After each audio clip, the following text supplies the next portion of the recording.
Bir kralın kesik başına kendi adını kazıyan, cesedini kargalara atan ve ardından bir avuç bozuk parayı hakaret olarak fırlatan bir yaratık düşünün.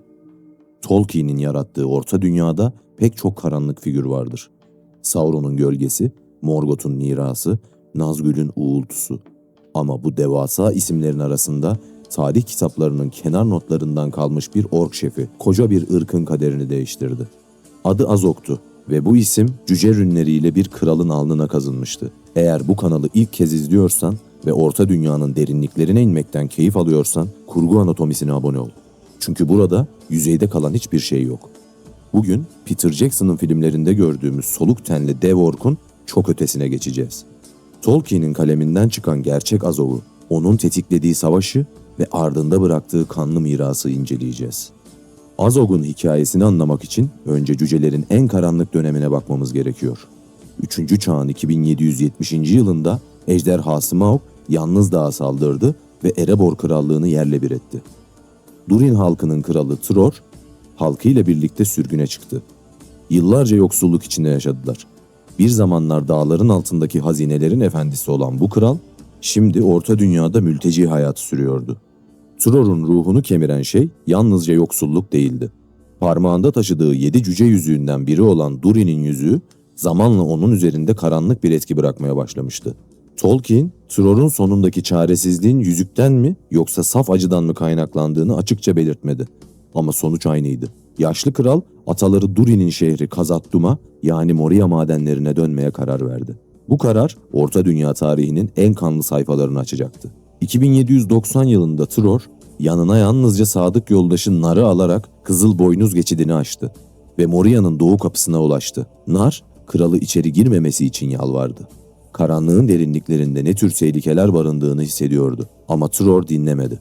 Kendini Durin'in meşru varisi olarak görüyordu ve atalarının sarayına bir dilenci gibi değil, bir kral gibi girdi. Nar kapının dışında bekledi. 1 gün geçti, 2 gün geçti, 3 gün geçti. Tror geri dönmedi. 3. günün sonunda kapıdan fırlatılan şey, Nar'ın gördüğü en korkunç manzaraydı. Başsız cesedi merdivenlerden aşağı yuvarlandı. Ardından kapıda dev bir ork belirdi. Adı Azog'tu. Tolkien Yüzüklerin Efendisi'nin Ek A bölümünde Azog'u şöyle tanımladı. Devasa, demir kaplı bir kafaya sahip, buna rağmen çevik ve güçlü bir ork. Bu tanım çok önemliydi. Çünkü Azog sıradan bir ork değildi.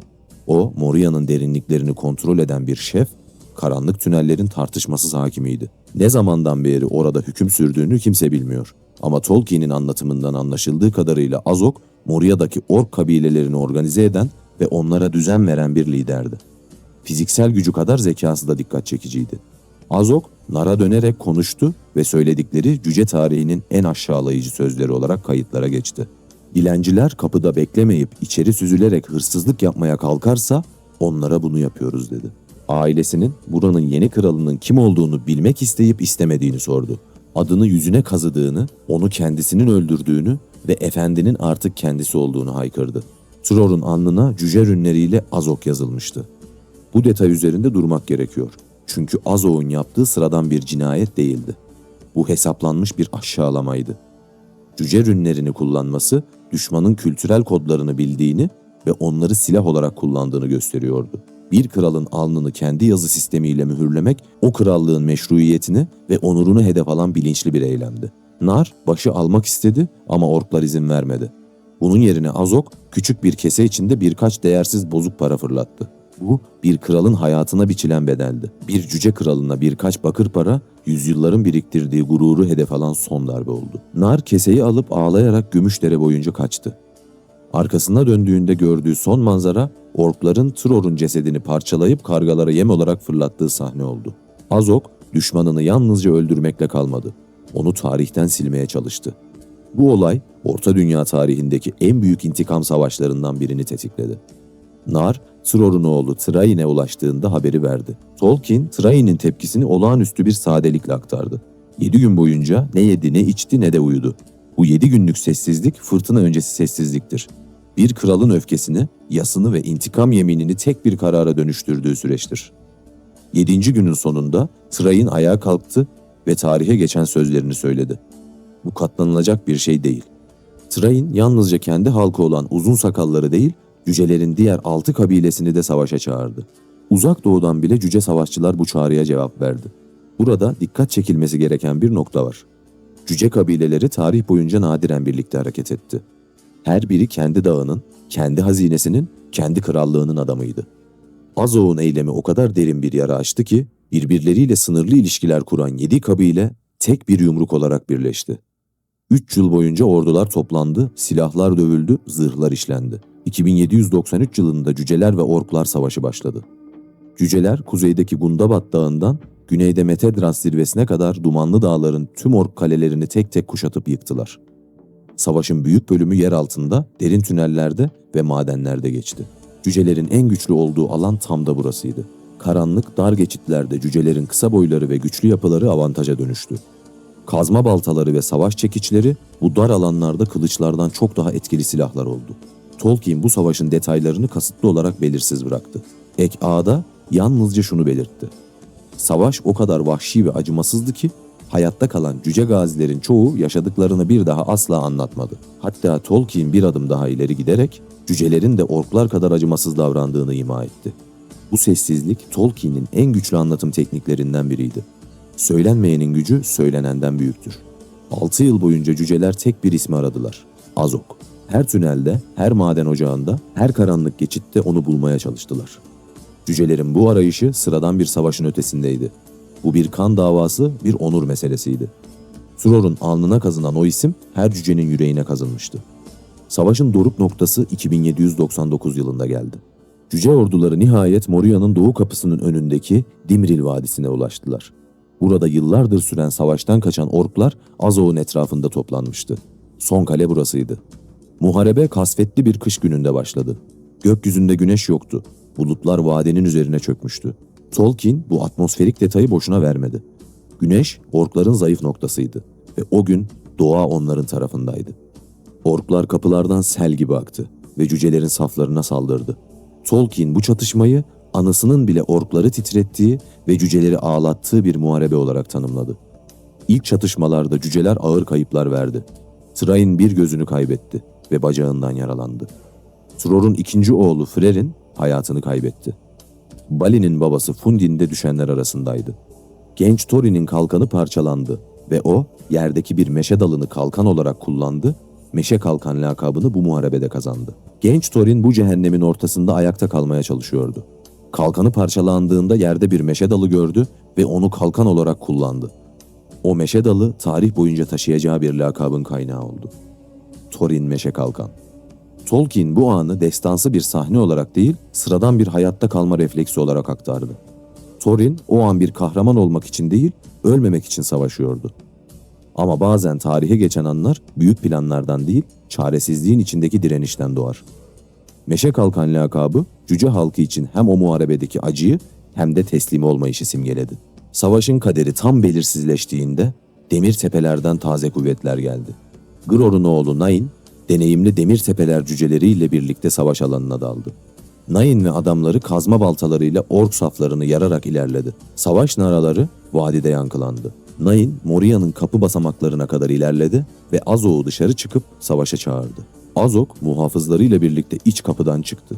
Tolkien'in tasviriyle devasa gövdesi ve demir kaplı kafasıyla göründü ve Nain'e dönerek alay etti. "Kapımda bir dilenci daha mı var? Onu da mı damgalamamı istiyorsun?" dedi. Dikkat edin, Azog 9 yıl önce Trora'da dilenci demişti. Bu tekrar Azog'un düşmanlarını sistematik olarak küçümseyen bir psikolojik savaş yürüttüğünü gösteriyordu. Ama Nain yorgundu. Saatlerce süren savaş onu tüketmişti ve öfke gözlerini kör etmişti. Var gücüyle salladığı kazma baltası hedefini bulamadı ve taşa çarparak parçalandı. Azog yana sıçradı, Nain'in bacağına bir tekme savurdu ve onu sendeletti. Ardından kılıcını Nain'in boynuna indirdi. Nain'in güçlü zırhı kılıcın kesici gücünü kırdı ama darbenin şiddeti boynunu kırdı. Nain anında öldü. Azog, Nain'in cesedinin üzerinde zafer çığlığı atmaya hazırlanırken vadiye baktı ve gördüğü manzara onu dondurdu.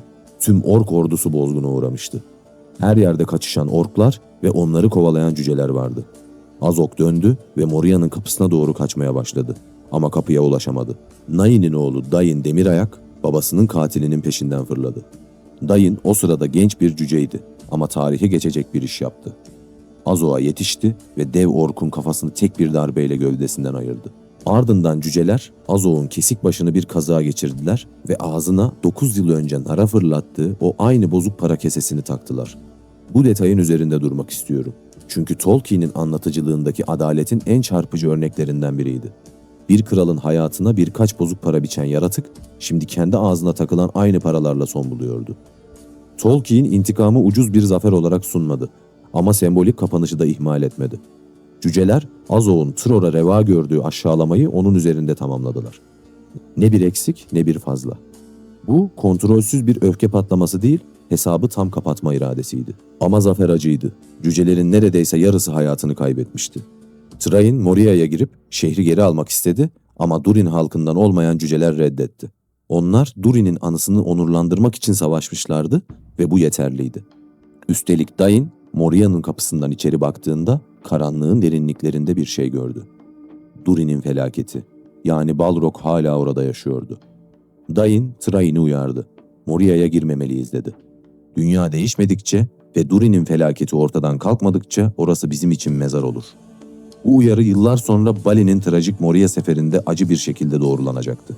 Savaşın sonunda cüceler ölülerini geleneksel biçimde taşa gömecek zamanları ve kaynakları olmadığı için yakma yoluna gitti. Bu cüce geleneklerinde büyük bir fedakarlıktı.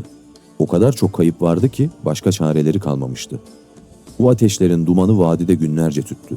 Savaştan sonra hayatta kalan bir cüceye atasının nerede olduğu sorulduğunda o da bir ağaç yakıcıdır derdi. Bu ifade cüceler arasında hem bir onur hem de bir acı simgesi haline geldi. Azog öldü ama mirası bitmedi. Oğru Bolg babasının ardından Dumanlı Dağlar'daki orkların liderliğini devraldı ve Gundabad Dağı'nda hüküm sürdü. Savaşın bir başka sonucu da kuzeydeki orkların uzun süre toparlanamamasıydı. Cüceler ve orklar savaşı Dumanlı Dağlar'daki ork nüfusunu o kadar zayıflatmıştı ki orklar nesiller boyunca Eriador ve vahşi topraklar için ciddi bir tehdit oluşturamadılar. Savaştan kaçan pek çok ork güneye, Rohan topraklarına sığındı. Bu durum Rohan halkını 2 nesil boyunca rahatsız etti. Ama kuzeyde Azog'un hükümdarlığının merkezi olan bölgelerde ork gücü fiilen çöktü. Bu stratejik sonuç 150 yıl sonra Yüzük Savaşı sırasında kritik bir önem taşıyacaktı. Kuzeyde zayıflayan ork gücü Sauron'un kuzey cephesini zayıflatacaktı. Bolg ise sabırlıydı.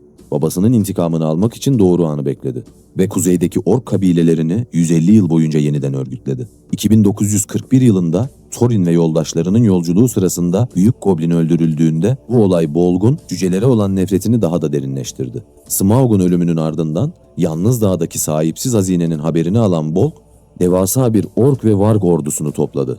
Üzerlerinde yarasa bulutları uçuyordu. Bu ordunun Gundabad'dan Erebor'a yürüyüşü Tolkien'in anlatımında kendi başına ürkütücü bir tabloydu. Gri dağlar boyunca ilerleyen bu karanlık sel, babasının ölümünden 150 yıl sonra intikam almaya gelen bir oğulun iradesini taşıyordu. 5 ordunun savaşında Bolg, muhafızlarıyla birlikte cüce saflarına saldırdı. Thorin, Bolg'un muhafız çemberini kırmaya çalışırken çevrelendi ve ölümcül yaralar aldı. Fili ve Kili, amcalarını korumaya çalışırken hayatlarını kaybetti. Sonunda Beorn, dev ayı formunda savaş alanına daldı. Yaralı Thorin'i kurtardı ve geri dönerek Bolg'u pençeleriyle ezdi. Azog'un kanı oğluyla birlikte son buldu. Şimdi gelelim Peter Jackson'ın Hobbit üçlemesindeki Azog'un ne yaptığına. Jackson kaynak metinde Hobbit olaylarından 142 yıl önce ölen bir karakteri alıp üçlemenin baş kötü karakteri haline getirdi. Filmlerde Azog, Azanul-Bizar muharebesinde ölmedi. Thorin tarafından sol kolu kesildi ama hayatta kaldı. Soluk tenli, protez kollu, beyaz bir varga binen ve Thorin'i 3 film boyunca takip eden bir düşman figüre dönüştürüldü. Kitapta Azog'u öldüren Dain Demirayak muharebeden tamamen çıkarıldı. Kitapta 5 ordunun muharebesini yöneten Bolg ise ikincil bir kötü karaktere indirgendi.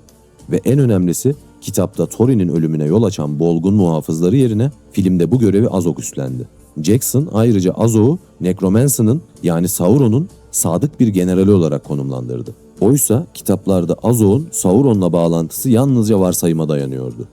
Bu değişikliklerin dramatik açıdan hem güçlü hem de sorunlu yanları vardı. Jackson'ın Azog'u hayatta tutmasının ardındaki mantık anlaşılabilir bir şeydi.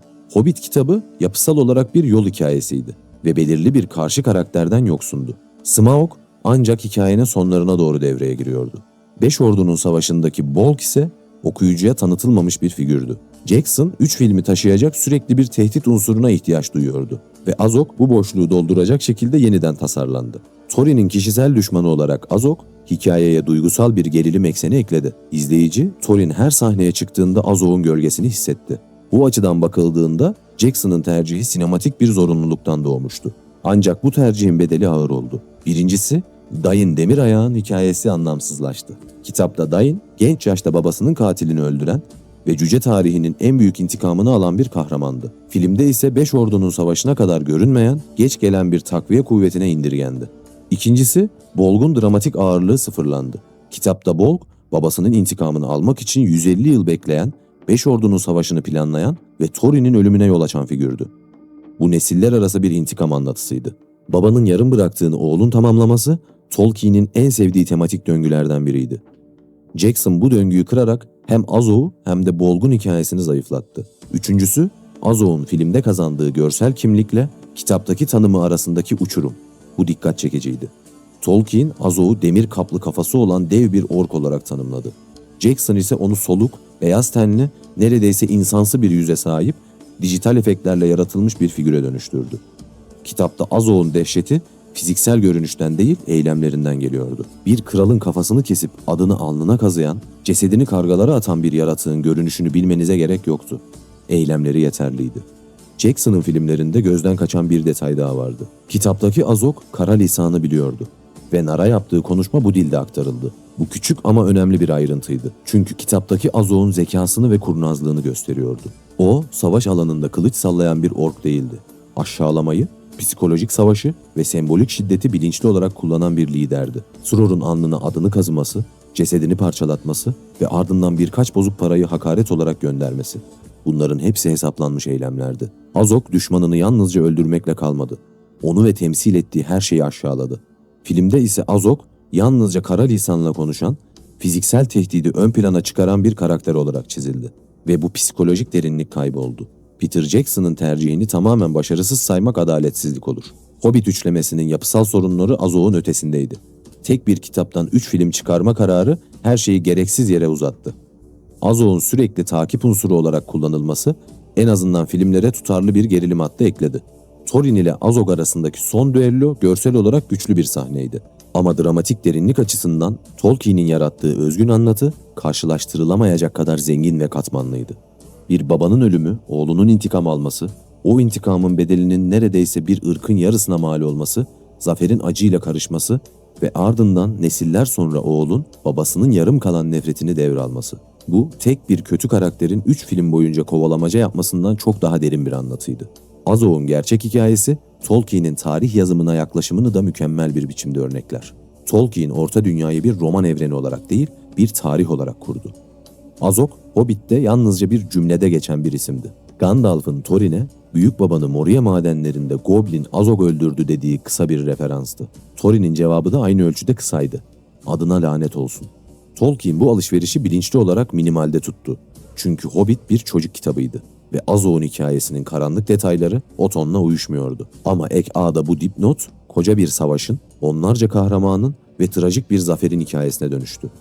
Tolkien'in dehası tam da buradaydı. Her dipnotun ardında bir destan vardı.